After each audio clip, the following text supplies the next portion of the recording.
Desa Jatibaru merupakan salah satu dari 16 desa yang terdapat dalam wilayah Kecamatan Tanjung Bintang, Kabupaten Lampung Selatan, Provinsi Lampung. Desa ini berjarak sekitar 31 km dari kota Bandar Lampung, sehingga memerlukan waktu sekitar 50 menit perjalanan yang ditempuh untuk sampai ke desa ini. Desa dengan luas wilayah sekitar 966,84 hektar ini memiliki jumlah penduduk kurang lebih 9.520 jiwa yang terbagi ke dalam 12 dusun. Bagian utara Desa Jatibaru berbatasan dengan Desa Jati Indah, bagian selatan berbatasan dengan Desa Sinar Ogan, bagian barat berbatasan dengan Desa Serdang, dan bagian timur berbatasan dengan Desa Budi Lestari. Desa Jatibaru memiliki sarana dan prasarana yang lengkap untuk menunjang kebutuhan masyarakatnya. Dalam hal menunjang kebutuhan layanan kelurahan dan masyarakat, Desa Jatibaru memiliki kantor desa, puskesmas, dan klinik. Dalam hal menunjang pendidikan, Desa Jatibaru memiliki 8 taman kanak-kanak, 5 sekolah dasar, 2 sekolah menengah pertama, 2 madrasah sanawiyah, 1 sekolah menengah atas, dan 2 sekolah menengah kejuruan. Dan untuk prasarana ibadah yang dimiliki oleh Desa Jatibaru, yaitu masjid dan musola. Sebagian wilayah yang didominasi oleh lahan pertanian menjadikan bidang pertanian sebagai pilar utama dalam perekonomian di desa ini. Dengan komoditas yang paling sering dibudidayakan yaitu padi dan jagung. Dalam kegiatan kuliah kerja nyata yang ditugaskan langsung oleh Universitas Lampung, kami yang berasal dari program studi yang berbeda-beda telah merancang 9 program kerja. Program kerja yang pertama yaitu penyuluhan stunting. Penyuluhan ini bertujuan untuk memberi pemahaman atas adanya miskonsepsi di lingkungan masyarakat tentang pencegahan stunting yang dilakukan dengan pemberian nutrisi dilakukan saat bayi baru lahir hingga umur 2 tahun. Padahal, nyatanya pencegahan stunting itu dilakukan jauh sebelum mengandung bayi dengan memperhatikan kapabilitas serta nutrisi ibu untuk mengandung janin yang sehat. Pada program kerja ini, kami juga melakukan kegiatan Posyandu Balita bersama bidan desa dan kader Posyandu. Program kerja yang kedua yaitu pembuatan Taman Toga.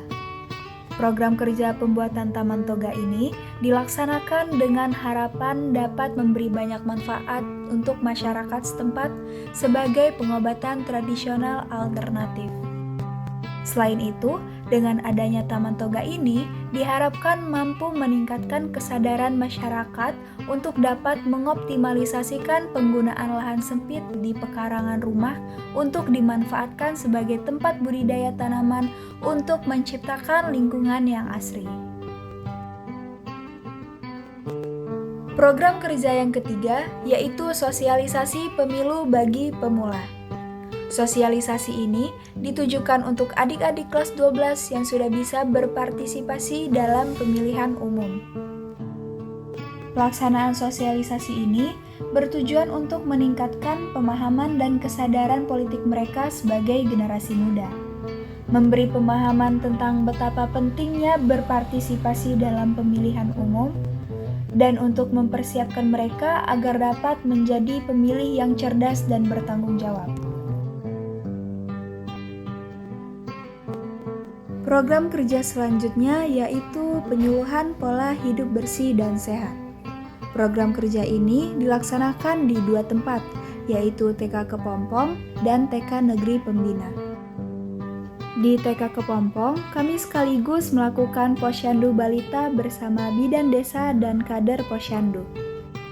Sedangkan di TK Negeri Pembina, kami sekaligus melakukan kegiatan mewarnai bersama adik-adik yang selanjutnya dilakukan kegiatan cuci tangan yang baik dan benar. Penyuluhan ini bertujuan untuk mengedukasi adik-adik mengenai pentingnya menjaga kebersihan dan kesehatan sejak dini.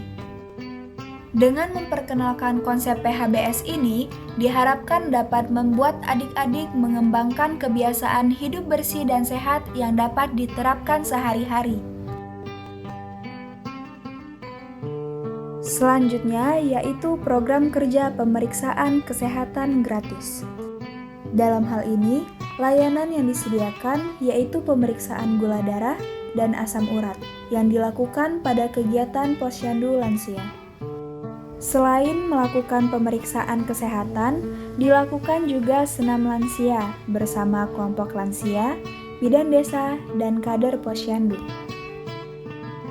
Program kerja ini bertujuan untuk meningkatkan kesehatan masyarakat, khususnya kelompok lanjut usia, mengurangi resiko penyakit degeneratif yang disebabkan oleh pola hidup yang tidak sehat, serta mengoptimalkan upaya promosi dan pencegahan untuk mengurangi biaya tersebut. Program kerja selanjutnya yaitu sosialisasi kenakalan remaja dan dampak hukumnya. Mengingat tingginya angka kenakalan remaja yang terjadi di desa ini, menjadikan isu ini penting untuk ditangani dan diperhatikan. Sosialisasi ini ditujukan untuk adik-adik SMP kelas 7 sampai kelas 9, karena umumnya pada rentang usia tersebut, para remaja masih mencari jati diri dan merasa penasaran dengan kenakalan-kenakalan yang belum pernah dilakukannya.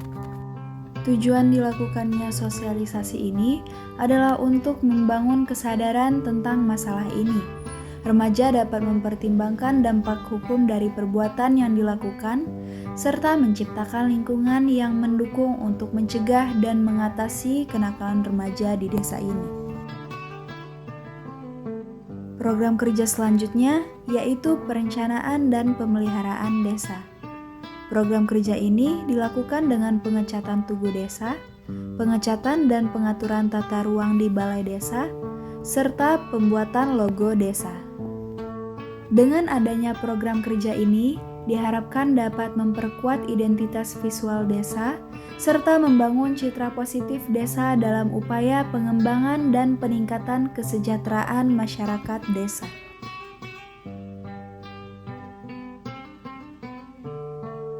Program kerja selanjutnya yaitu literasi membaca. Dalam program kerja ini, kami mengajak adik-adik SD kelas 5 untuk membaca buku cerita yang nantinya akan diceritakan di depan kelas.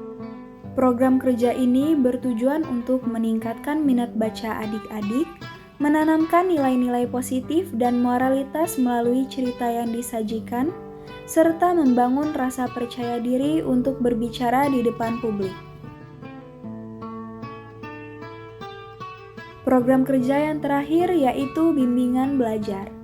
Dalam kegiatan ini, kami mengadakan bimbel matematika, bahasa Inggris, dan bahasa Lampung.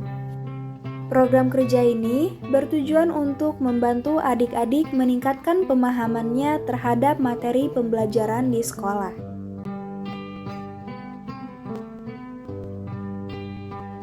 Kami juga mengikuti kegiatan belajar mengajar di kelas 5 dan kelas 6 SD.